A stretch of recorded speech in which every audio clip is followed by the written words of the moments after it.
Thank you, Bill. Nancy Milton was initially trained as a mediator in 1991 and has extensive conflict resolution training. Before retiring in 2018, she was involved in the legal field for 30 years, first as a paralegal for 15, and later as an attorney mediator in California.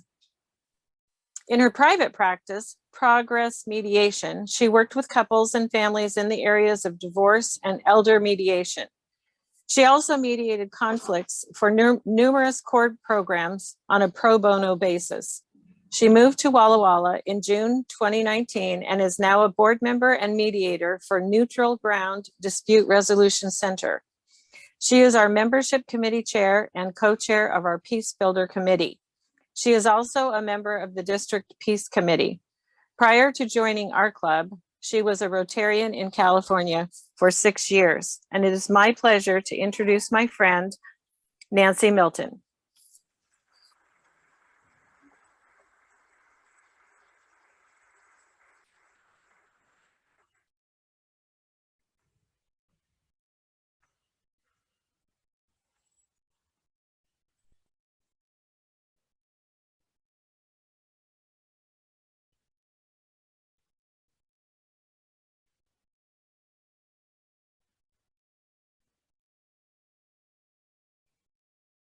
You're working. All right.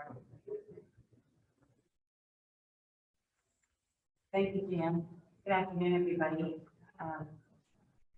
When I was preparing for this presentation today, I was thinking about what brought me to Rotary and what keeps me in Rotary. And I like to think of it as my Rotary passion. And I think our long-term members already know what their passion is and they work in it. Our newer members are discovering that. But anybody in this club knows what mine is. It's peace. And so I'm really excited to share that with you today, the information I have about peace and my Rotary passion. So let's go ahead and start. So the history of peace building and Rotary.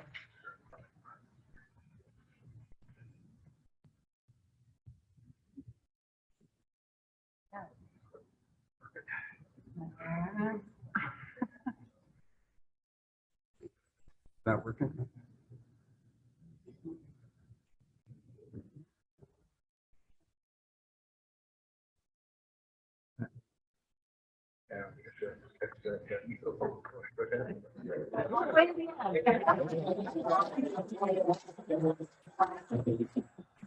It's kind of presentation. Oh, nice.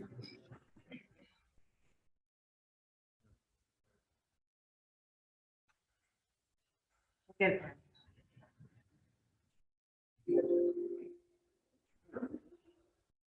Yeah. Okay. Hang on, you might talk a little bit, little bit.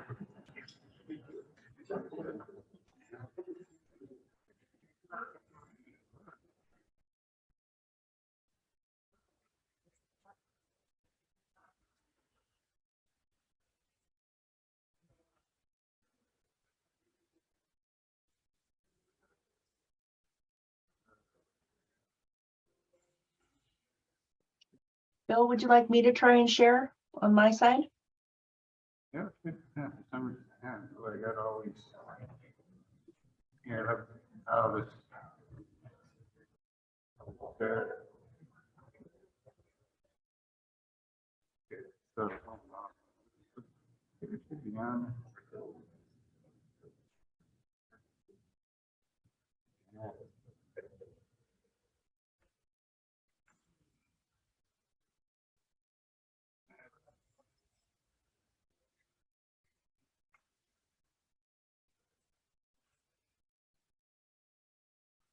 Go on. Bill, I've got it up on the screen. If you Okay, well, we can go hear me. ahead and do that. You can just, okay, Let me make sure I can forward. okay, Yeah, okay.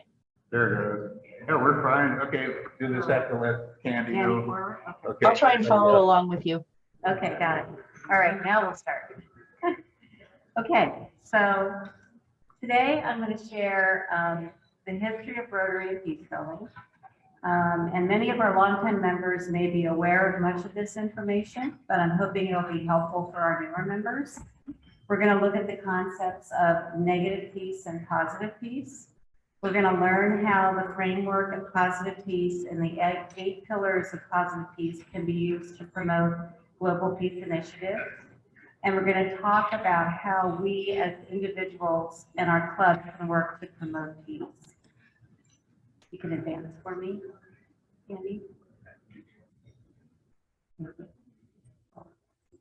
So there have been many milestones in the history of Rotary International that speak of a focus on peace.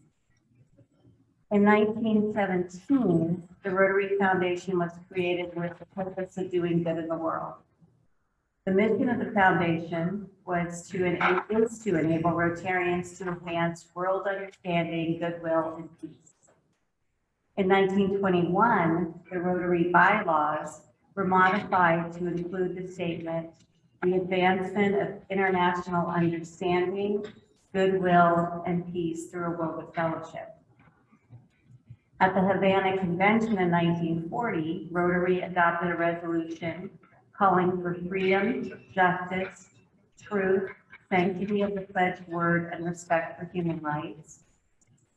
In 1942, Rotary clubs from 21 nations organized a conference that was a precursor to the creation of UNESCO, which is the United Nations Educational, Scientific, Cultural Organization, which is a specialized agency of the UN aimed at promoting world peace and security through international cooperation in education, arts, sciences, and culture.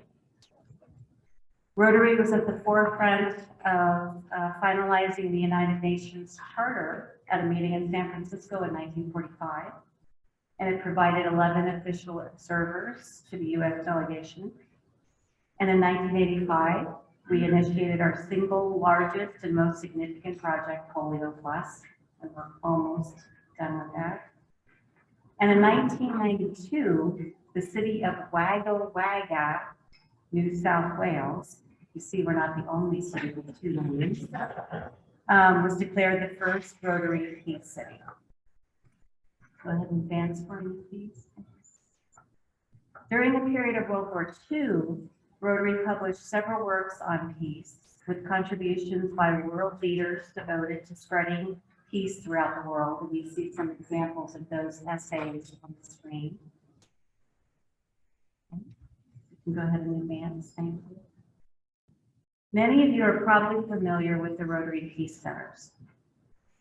They're celebrating 20 years of training peace builders this year.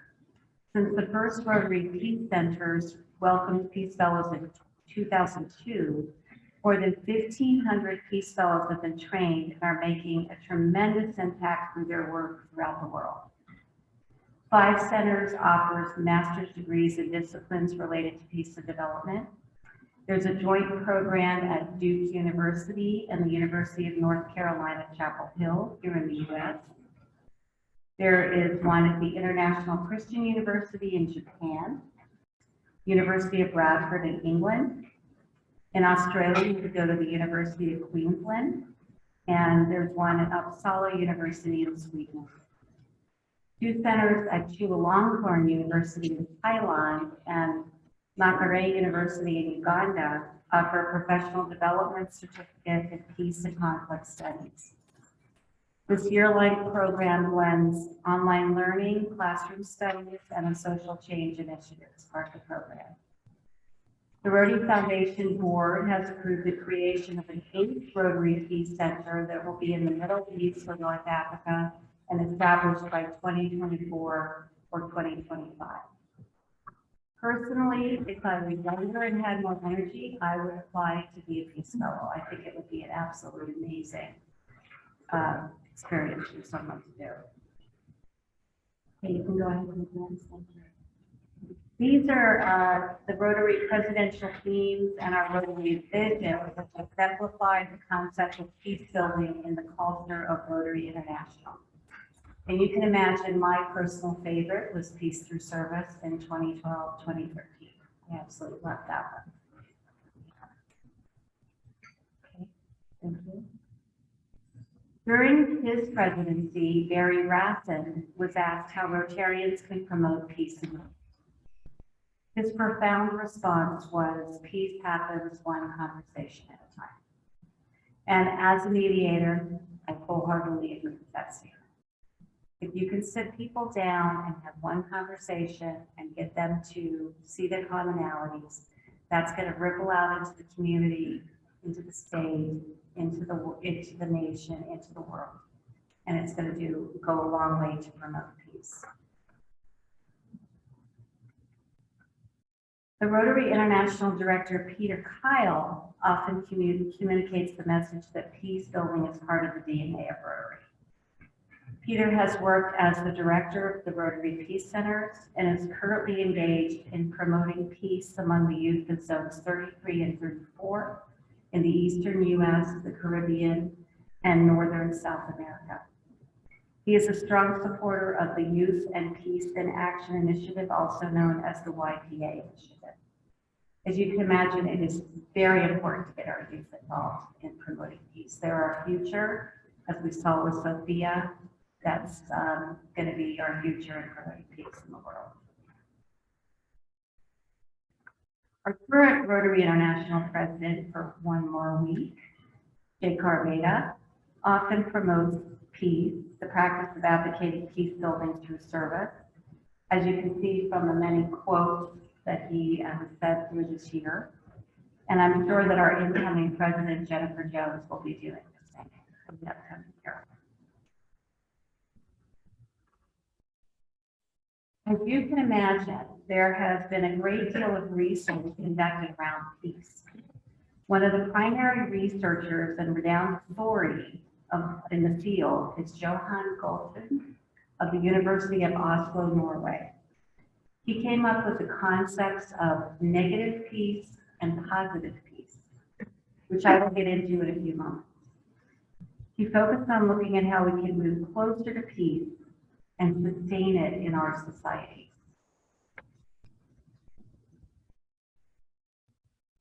A partnership between Rotary International and the Institute for Economics and Peace, also known as the IEP, was established to promote the concepts of positive peace.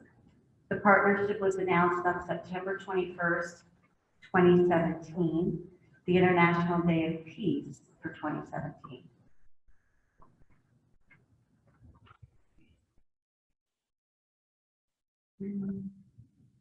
Through the partnership between Rotary International and the Institute for Economics and Peace, a new vision of peace is evolving. The vision includes the concepts of negative peace and positive peace, which is a very different way of looking at peace.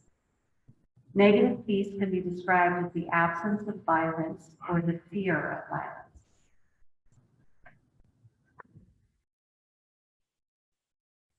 What IEP does every year is they issue the Global Peace Index. It is a snapshot of the global state of peace in the world. The 2022 index literally came out last week. So I've got really up-to-date numbers on data that was collected through March 31st of this year. They rank 163 countries. It's in the 16th year that they've done this. There are 23 indicators of internal and external peace. The countries you see in the dark green are the very peaceful ones. The red are the less peaceful ones. The number one most peaceful country in the world is Iceland, according to their metrics. The US ranks at 129 on the list of 163. It went down one rank this year due to civil unrest. Canada ranks number 12. It went down a few slots this year due to violent demonstrations that happened. Europe remains the most peaceful region of the world. 4 of the 5 most peaceful countries in the world are in Europe.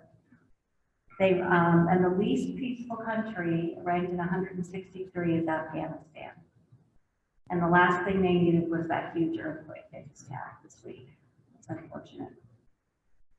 Peace is at its lowest in the world since the inception of the GPI.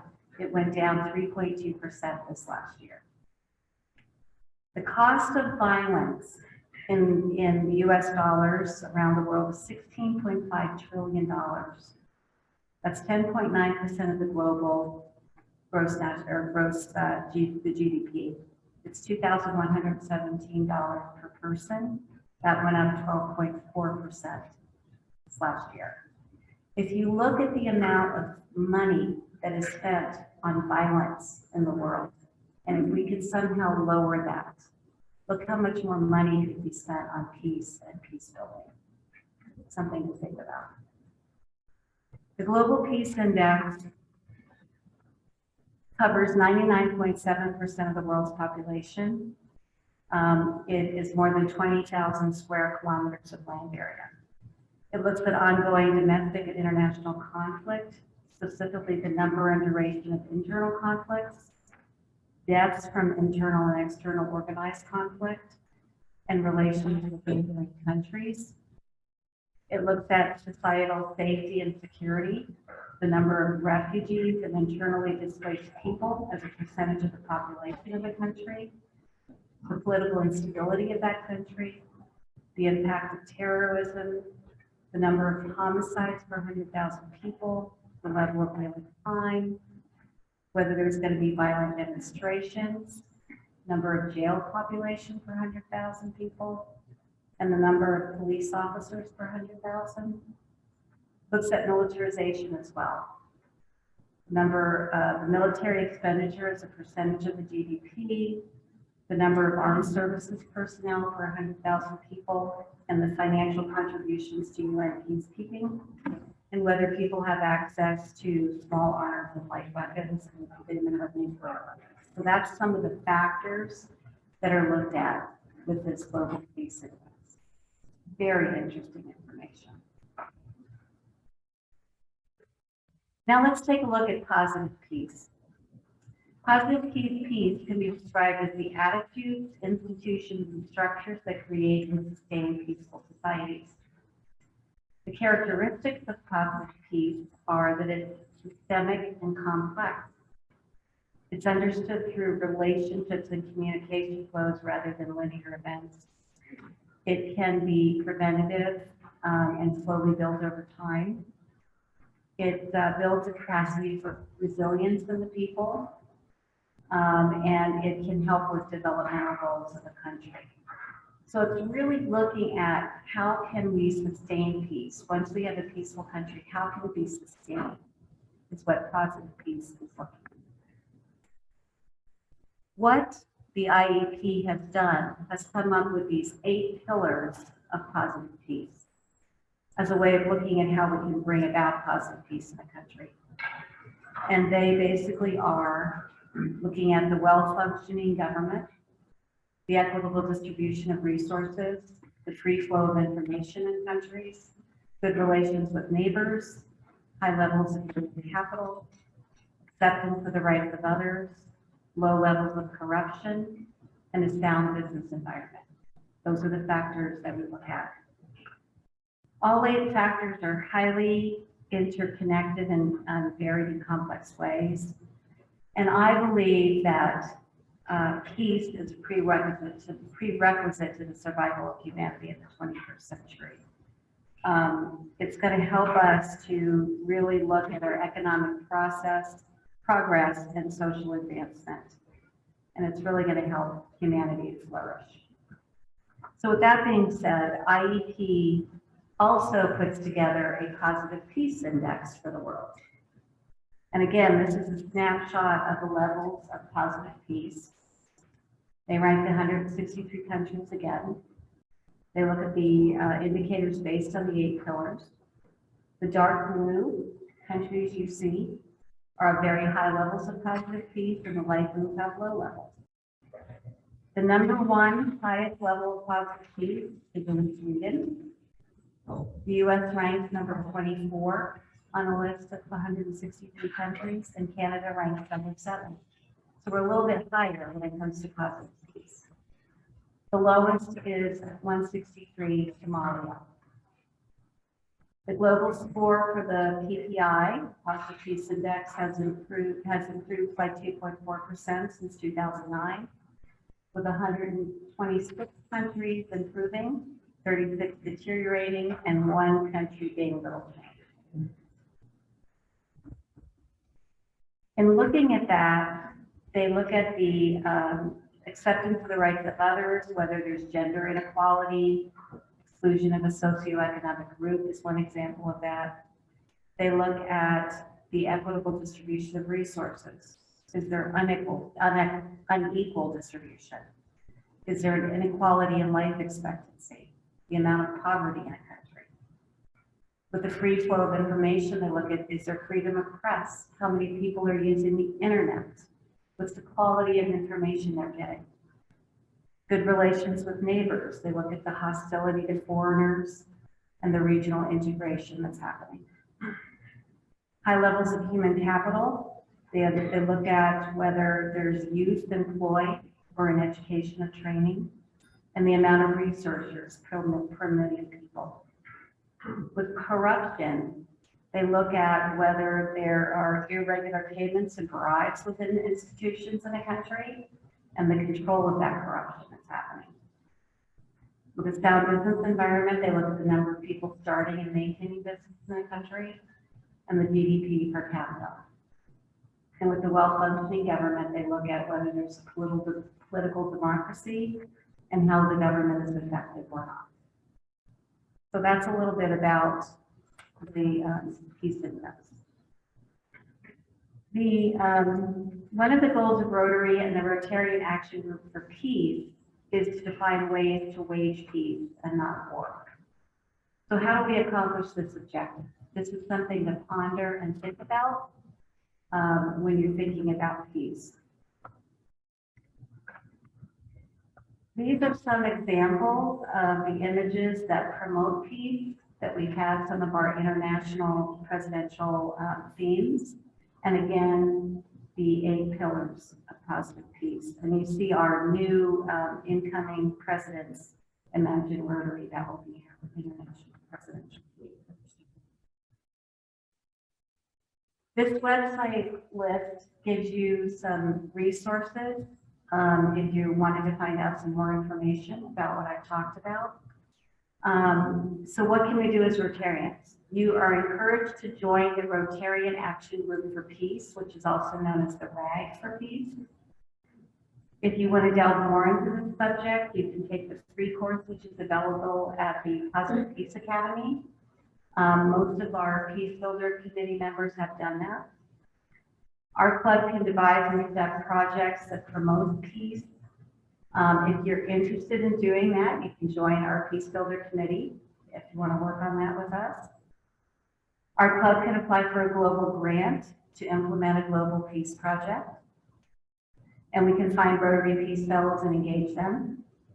And we can share our peace projects with other Rotary clubs. This presentation was brought to you by the District Peace Committee, which I am part of. And we hold Peacebuilder conferences, leadership development education, and we have our club speakers bureau, which I'll talk about in a moment. You can go ahead and advance for me.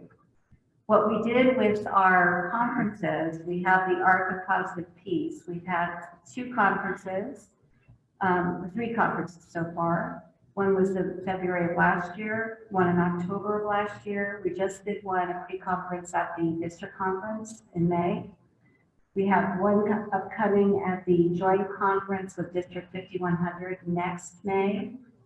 That will be Peacebuilders working together. And then a final one in May of 2024, a place for positive peace that will take place.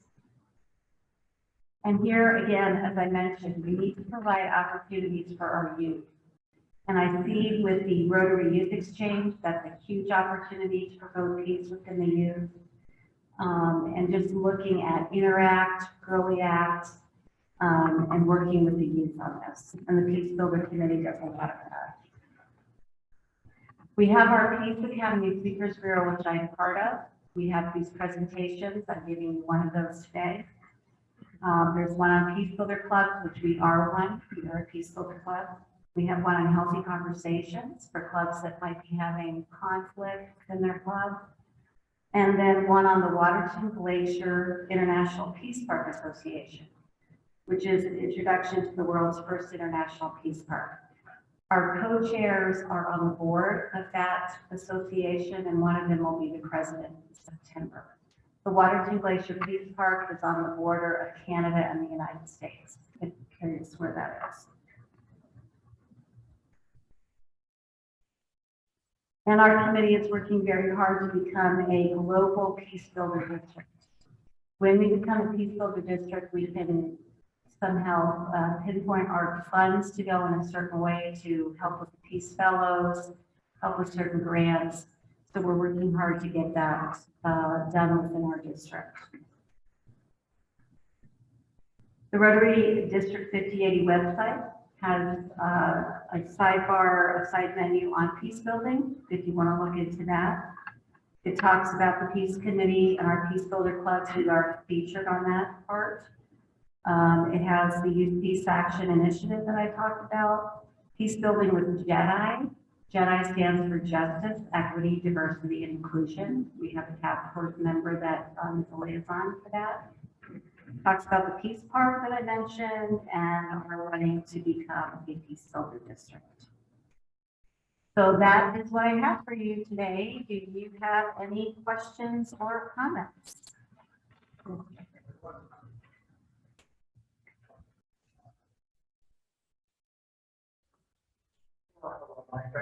I actually do. Number one, that was a wonderful presentation, and I can see why you were asked to speak. You have a gift. Thank you.